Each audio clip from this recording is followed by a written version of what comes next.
ओम श्री परमात्मने नमः। भजन से लाभ। प्रश्न 16 है। शिव शंभु मंत्र से किन कठिनाइयों को हल किया जा सकता है? शिव शंभु कोई मंत्र नहीं है, यह तो उनका नाम है। वह स्वयं में स्थित हैं, स्वयं करता धरता है, इसलिए शंभु कहलाते हैं। शिव जो प्रकृति की सीमाओं से अतीत हैं, शंका अरिहि से शंकर है, जो शंकाओं से अतीत हैं, शंकर कहे जाते हैं। उनके शरण जाने से समस्त कठिनाइयों का अंत हो जाता है और मानव का कल्याण पथ प्रशस्त हो जाता है। जासु नाम बल शंकर काशी, देत सबहि समगति अविनाशी।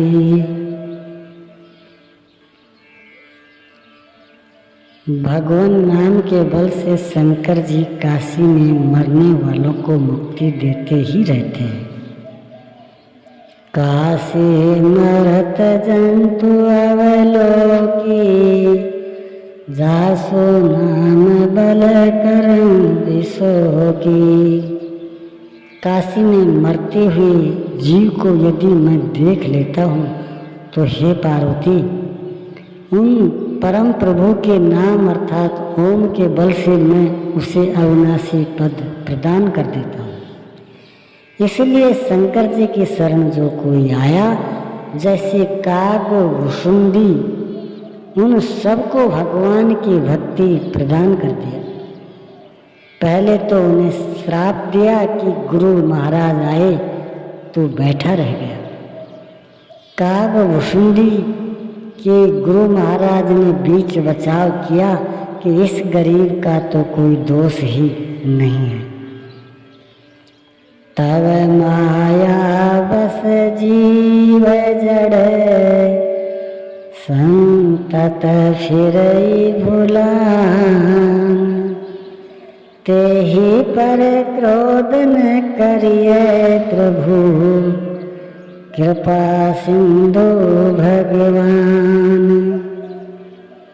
प्रभु, यह तो जीव है, जड़ है, आपकी माया से विवश होकर भूला भटक रहा है। जैसे आपकी माया ने नचाया वैसे ही नाच रहा है बेचारा। जब आपकी कृपा दृष्टि पड़ ही गई है तो इसका परम कल्याण कर डाले। भगवान शिव ने कहा, यह दुष्ट इसी लायक था। गुरु महाराज की साधुता देख भगवान शिव ने उसे क्षमा किया, आशीर्वाद भी दिया।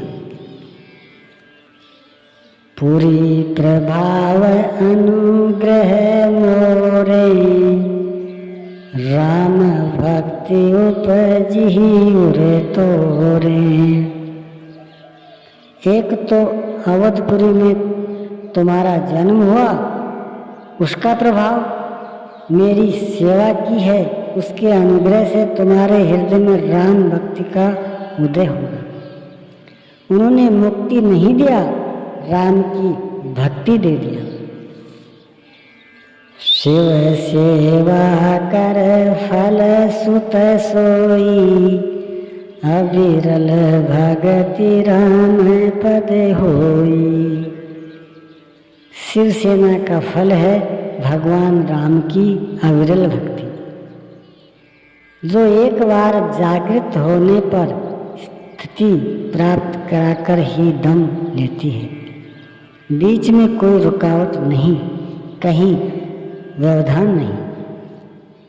बिनु छल विश्वनाथ पद नेहु, राम भगत कर लक्षण हो। बिना छल कपट के विश्व के नाथ शिव के चरणों में प्रीति राम भक्त के लक्षण है। भक्ति करे शंकर जी की, पा जाएं राम को। भोजन आप करें, पेट हमारा भर जाए। वास्तव में ऐसा ही है, क्योंकि शंकर आदि सद्गुरु थे, योगेश्वर थे।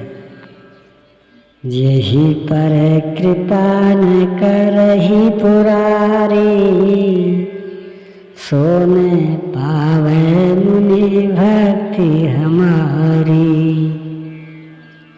सतरज और तमय इन तीनों पुरों का अंत करने वाले त्रिपुरारी भोलेनाथ शिव जिस पर कृपा नहीं करे, कोई भगवान की भक्ति नहीं पा सकता।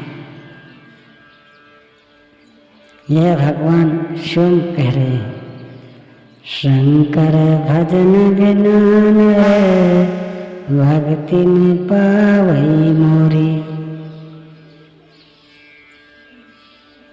भगवान राम बार बार इस पर बल दे रहे हैं कि भगवान शिव में समर्पण के बिना कोई भक्ति प्राप्त नहीं कर सकता।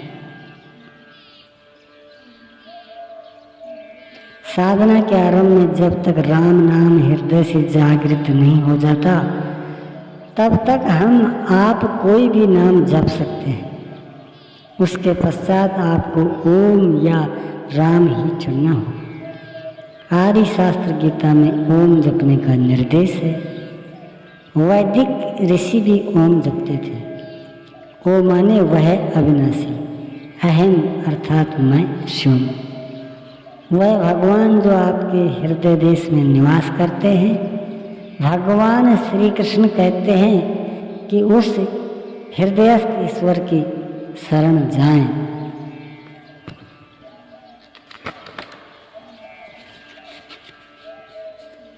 ज्योति सामपित ज्योतिष तमय सह परमुच्यते।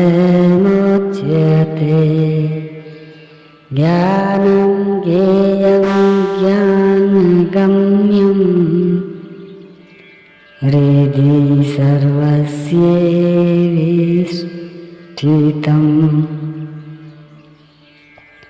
वह ईश्वर ज्योतियों का भी परम ज्योति, अंधकार से अत्यंत परे, ज्ञानमय, जानने योग्य, ज्ञान गम्यम, ज्ञान द्वारा सबको सुलभ है।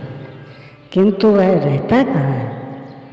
हृदय सर्वस्व विष्ठितम, वह सबके हृदय देश में समाहित होकर निवास करता है। त्रेता युग में भक्तों में राम नाम जप का प्रचलन बढ़ा।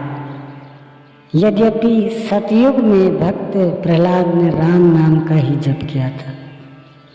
शिक्षा शास्त्र प्रतिबंधित तो हो जाने से ओम शब्द जपने के अधिकार अनाधिकार का विवाद देख संतों ने प्रभु के अनंत नामों में से एक नाम राम का प्रयोग जप के लिए निर्देशित किया। जो सबके घट घट में रमण करता है वह है राम।